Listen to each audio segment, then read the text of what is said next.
महापुराचा सगळ्यात जास्त फटका बसतो तो आंबेवाडी आणि चिखली गावाला। याच चिखली गावाला आता पाण्याने वेढलेलं आहे। तिन्ही बाजूचे मार्ग आहेत ते पूर्णपणे बंद झालेले आहेत। तिन्ही बाजूच्या मार्गांवर अशा पद्धतीचं पाणी आहे ते या ठिकाणी आलेलं आपल्याला पाहायला मिळते।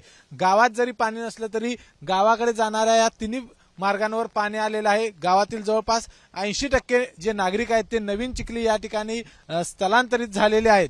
त्यामुळे आपण जर बघू शकतो की 2019 असेल 21 असेल या दोन्ही महापुराच्या वेळी चिखली गावाला आंबेवाडी गावाला खूप मोठा फटका आहे तो बसला होता आणि म्हणूनच आता तशा पद्धतीची परिस्थिती निर्माण होऊ नये म्हणून नागरिक आधीच सतर्क झालेले आहेत। जिल्हा प्रशासनाने ज्या सूचना दिलेत त्या सूचनाचं पालन करून जनावर असतील प्रापंचिक साहित्य असेल त्याचबरोबर वयस्कर माणसं लहान मुलं यांचं स्थलांतर आहे ते केलेलं आहे आणि घरातील जे प्रौढ आहेत तरुण आहेत त्यांना मात्र या ठिकाणी घरामध्ये थांबलेले आहेत। साधारण 80% लोक हे पूर्णपणे स्थलांतरित झालेत नवीन चिखली या ठिकाणी।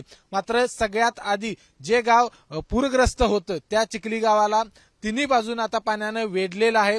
प्रशासनानं या ठिकाणी जे नियोजन आहे त्यांच्या स्थलांतराचं ते केलं।